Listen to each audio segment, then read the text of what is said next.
All of his co-workers were gone. What could it mean? Stanley decided to go to the meeting room. Perhaps he had simply missed a memo. Stanley lifted the bucket into his arms, and a wave of comfort rushed over him. Stanley clutched the bucket tightly to his chest and entered the door on his left.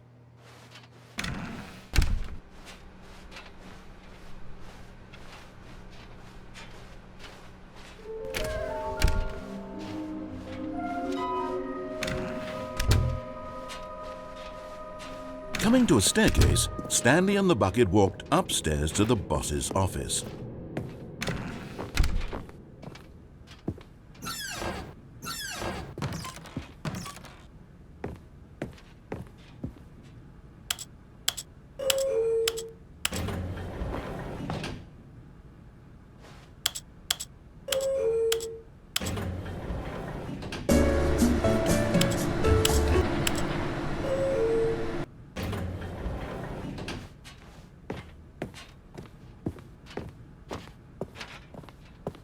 Stepping into his manager's office, Stanley was once again stunned to discover not an indication of any human life. Crushed by the weight of this revelation, but Stanley guessed the correct code by sheer luck. Was it that the bucket knew all along? Was the bucket guiding him? Yes, this is certainly the most logical explanation.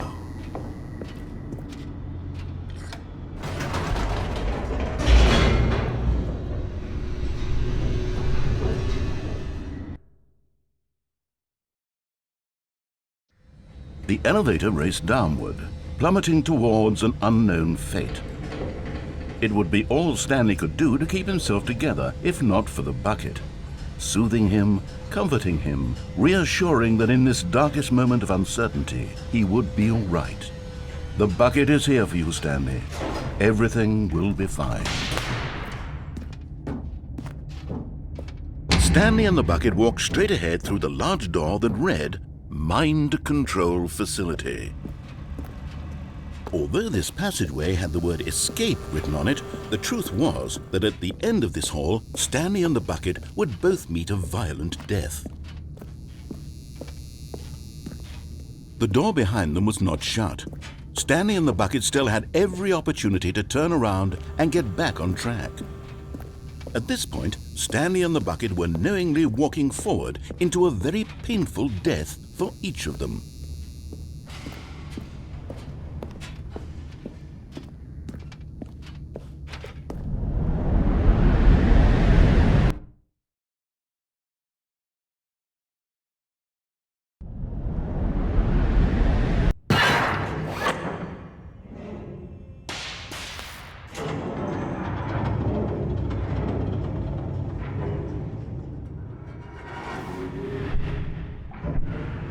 As the machine whirred into motion and Stanley and the bucket inched closer to their demise, Stanley reflected on how meaningless the bucket's warmth and comfort had turned out to be. To be sure, it puts the mind and the soul at ease to embrace the bucket, but what use is a sense of ease when you're about to be crushed to death? This is what Stanley thought to himself, and he sort of kicked himself for wasting so much time carrying a bucket everywhere. Farewell, Stanley.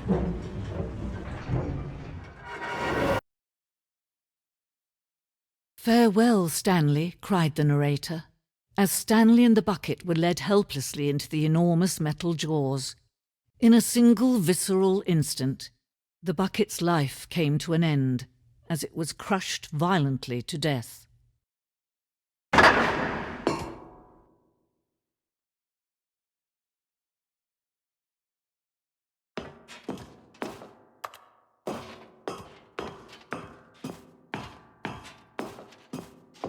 It was a shame, the death of such a magnificent bucket. It's true that all buckets are radiant in their own way, but this one stood above the rest. It was a glorious bucket to behold.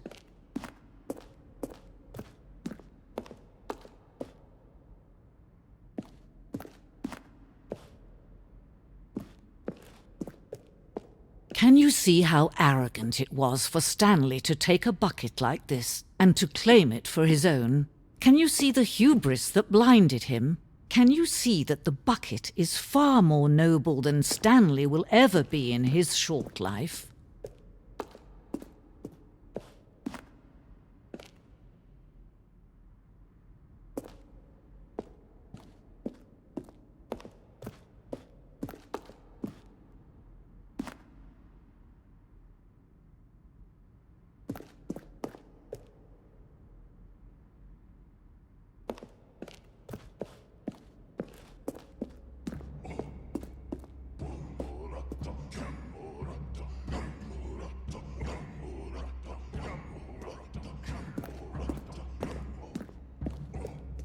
No man can own a bucket, and certainly not a bucket as dazzling to behold as this one.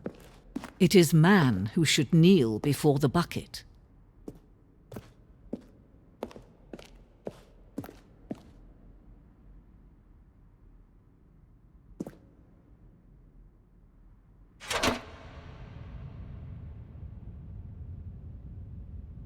But there is something we can do. Something we can do together, you and I, that will right this terrible wrong. Let Stanley die. Let him be crushed by the machine. Don't reset the game. Don't give him another opportunity to run off with another beautiful bucket. We can save the world's buckets from their treatment as tools and implements if only we let Stanley die together. The bucket shall take its place as ruler, as leader, as commander of a new world, a new vision.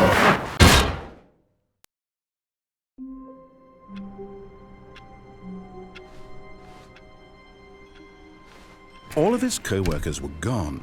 What could it mean? Stanley decided to go to the meeting room. Perhaps he had simply missed a memo.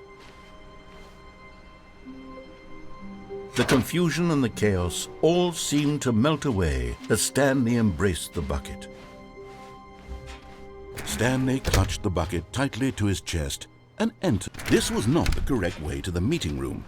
But Stanley had felt the bucket calling to him, telling him that the employee lounge was simply the place to be. And here it was. Had the bucket turned out to be correct? Was this better than the meeting room? Yes, Stanley thought to himself. Yes, perhaps it truly was. No, never mind. The bucket was wrong. Stanley took the door on his left to go back to the meeting room. And so the two of them detoured through the maintenance section and walked straight ahead to the opposite door.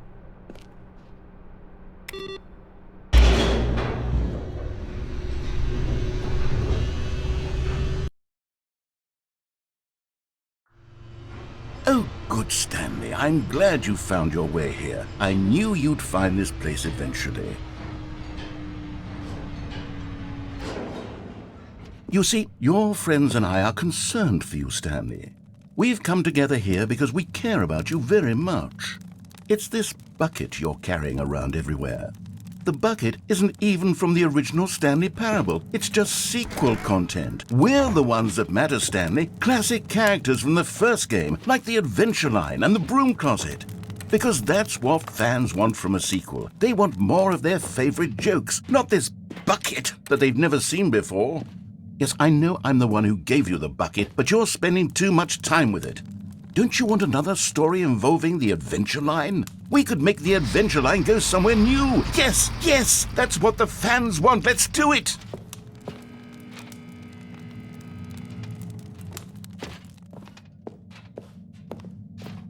Whee! Look at that wacky line. Who knows where it'll go off to next? Oh, and it played some silly music as well.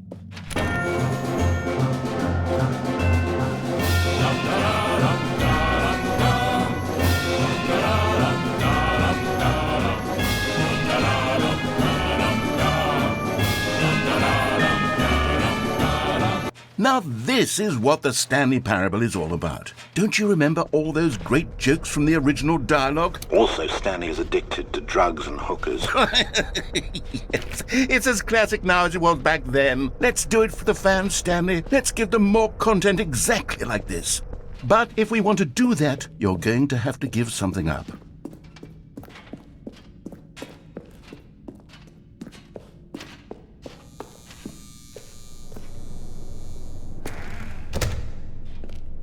Don't you get it, Stanley? We need to get rid of the bucket. That's why I'm very proud to introduce a brand new character. This is the Bucket Destroyer.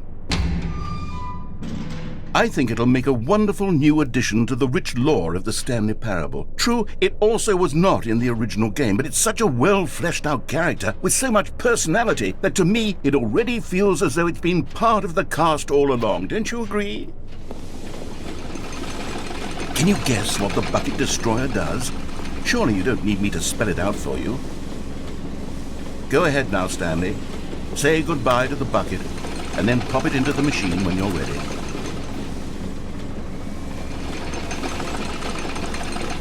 Now listen to me.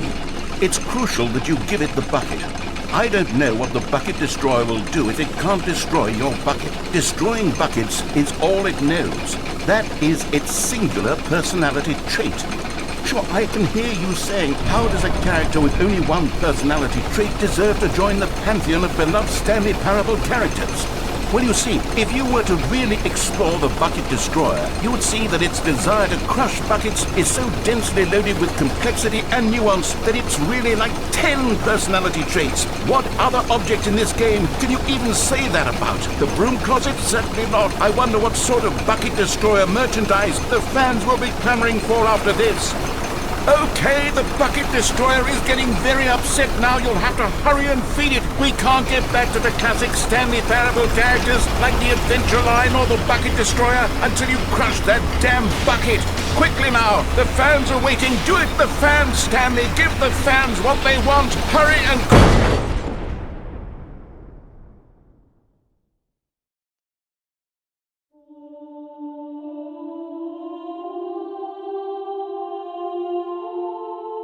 The Bucket Destroyer, my prized creation. You had so much potential. We were going to do such marvelous things with you, tell such spell-binding stories about you. All of it squandered now. Goodbye, new friend. For the moment in time that you were here, you were magnificent.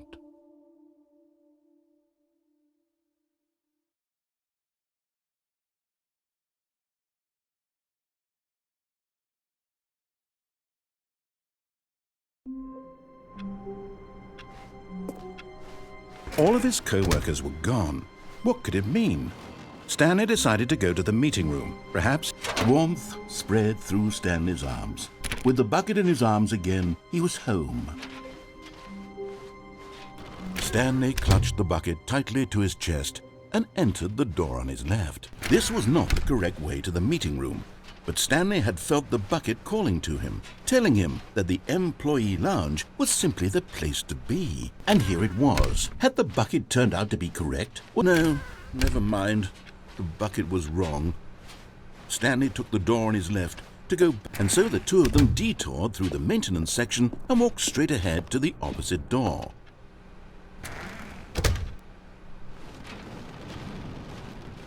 Still no one was here.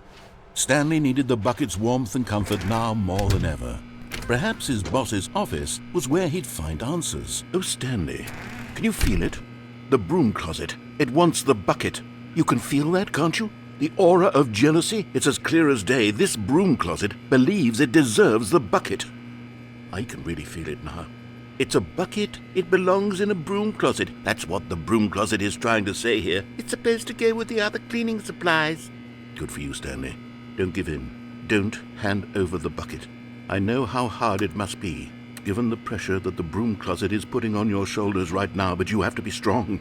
This is your bucket. This is your companion and lifelong friend. You can't hand it over. Oh, no. We're getting into name-calling now, it seems. Is this how low the broom closet has sunk, that it has to resort to this stream of petty insults simply in order to get you to hand over the bucket?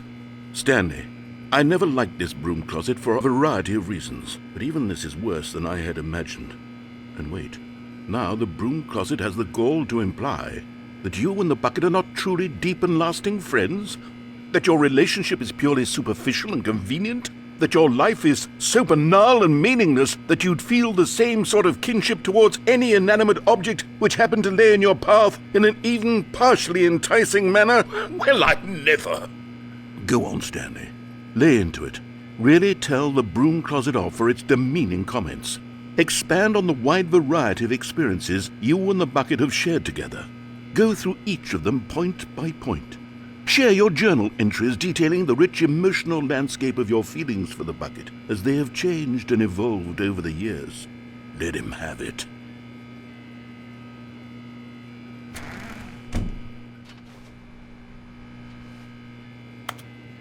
Okay, I've got you something which I think will help settle this debate once and for all. Here we go. There. Now it's settled. No more debate, no more discussion. Take a hike, broom closet, with all your meandering philosophical diatribes about the nature of cleaning supplies and their relationship to broom closets in the natural order of things.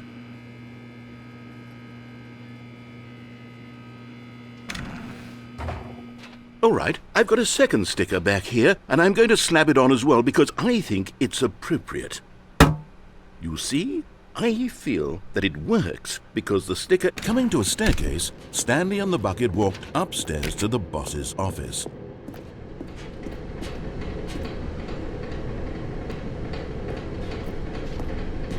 But Stanley just couldn't do it. He considered the possibility of facing his boss, admitting he had left his post during work hours. He might be fired for that. And in such a competitive economy, why had he taken that risk? All because he believed everyone had vanished? His boss would think he was crazy. And then something occurred to Stanley. Maybe, he thought to himself, maybe I am crazy. He looked down at the bucket in his arms. Am I crazy? He asked the bucket. The bucket returned his gaze, but said nothing at all. That's strange, Stanley thought. Usually the bucket is a source of guidance and wisdom for me in difficult times such as these. He held the bucket close, yet felt none of its familiar reassurance and comfort. And that's when Stanley realized, this isn't my bucket.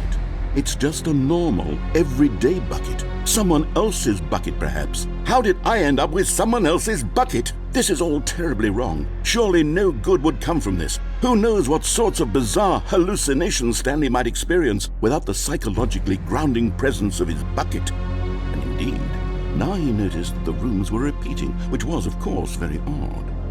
And now he felt himself floating off the ground. Oh, gracious, he exclaimed. Without my bucket, I've gone truly mad. Where is it? I must find it. Far off in the distance now, he heard it, calling to him. Stanley! Stanley, it's me, the bucket. Could it truly be? He rushed forward from room to room, passing by one bucket after the next. None of them were his. None of them were his special bucket.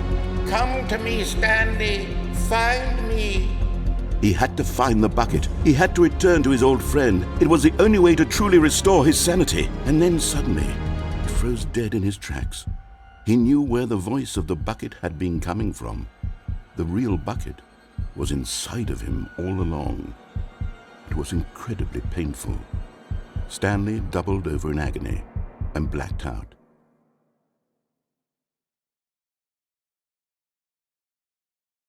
This is the story of a woman named Mariella. Mariella woke up on a day like any other. She arose, got dressed, picked up her bucket of comfort and security, and walked to her place of work. But on this particular day, her walk was interrupted by the body of a man who had stumbled through town, talking and screaming to himself, and then collapsed dead on the sidewalk. Right away, she knew what the problem was. This man had no bucket. Of course he'd gone mad, ranting and raving about a narrator describing all of his actions and how everything is predetermined and free will is an illusion and it's all just a video game. It could all have been prevented if only he'd taken his bucket with him. Perhaps he didn't even realize he'd forgotten his bucket at home in the first place. How cruel the world can be, Mariella thought, and she hugged her own bucket even tighter. But of course, she had no time for this. There were a myriad of confusing problems she would soon have to confront at work, for which her bucket would provide absolute guidance and total clarity on everything. Heck yes, she thought to herself, my life kicks ass. And she backflipped all the way to work.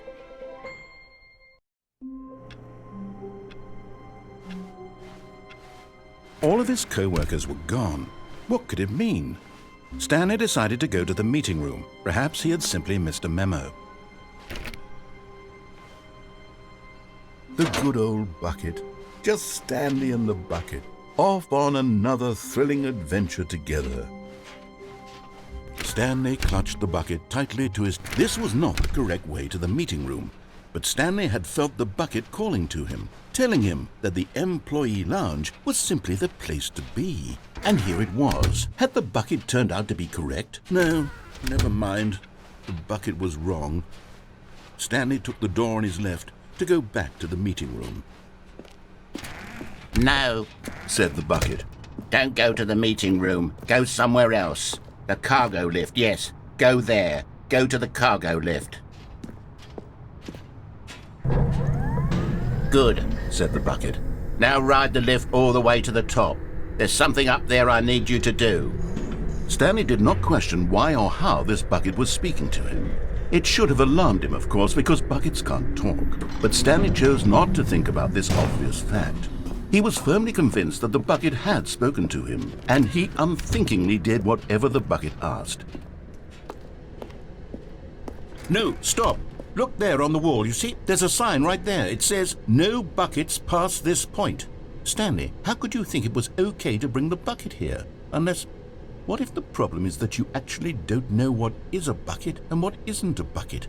I suppose that would explain a lot about your behavior up to this point. Which, if that's true, well, my goodness, I think we have to do something about it. This misunderstanding could have dire consequences on the entire rest of the game if not addressed quickly and properly. So much of the impact of the story is dependent on your understanding of what is and isn't a bucket. Please, step in here for a moment.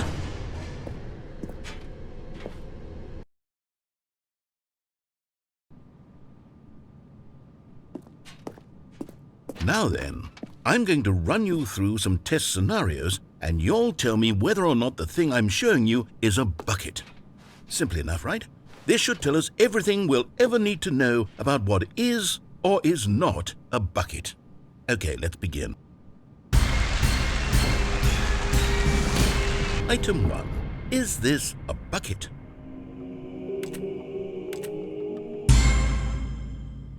Incorrect. It is a hologram of a bucket, not an actual bucket.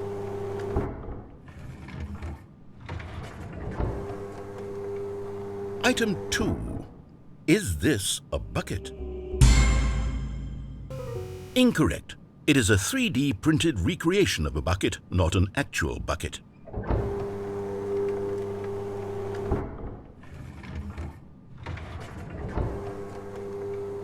Item 3. Is this a bucket? Incorrect. This is a bucket.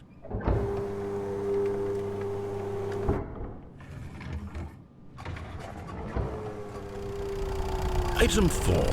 Is this a bucket? What? Are you hallucinating? This is a tractor. It's an enormous machine that tills the earth. I thought this was a gimmick. How on earth did you manage to screw it up? Absolutely incredible. Let's just move on to the next one.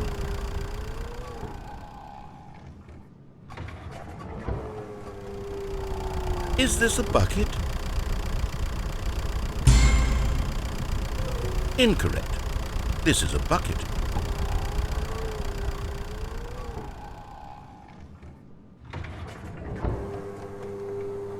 Item 6.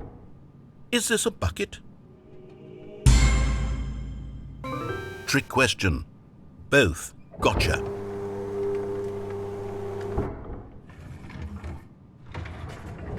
Item... Wait, hold on. I can't find the next one. Let me see. It should be around here somewhere.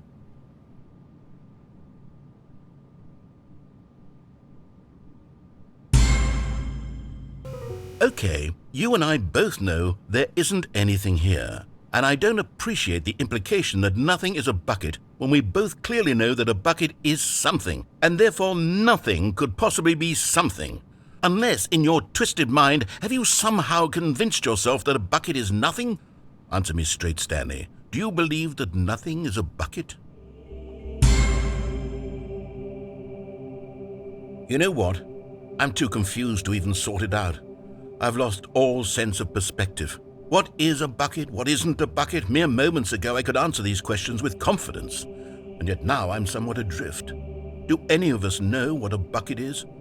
Am I a bucket? Stanley, I can't keep doing this. I'm losing myself, and myself was all I ever had to begin with. I'm afraid the bucket is threatening to tear our relationship apart. I can't have that. I'm sorry, but I'm going to erase all buckets from the game entirely. Okay, here we go.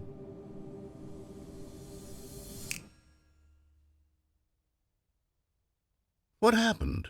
Is everything gone? Why did everything disappear? Wait, was everything a bucket? Every single thing in the game was a bucket. Oh my God, I had no idea. How could... Except me. I'm not a bucket after all. And you, Stanley, you're still here. You're not a bucket either. Oh, this is wonderful news. We're not buckets. Yes, I actually feel much more at ease right now. It's delightful to get some clarity on that issue. But it doesn't change the fact that we haven't got a game. So, tell you what. I'll reset everything and we'll put back all of the buckets, okay? And we'll know that it's all a bucket. But if you run into anyone else, maybe don't mention that. Who knows what that information might do to a person?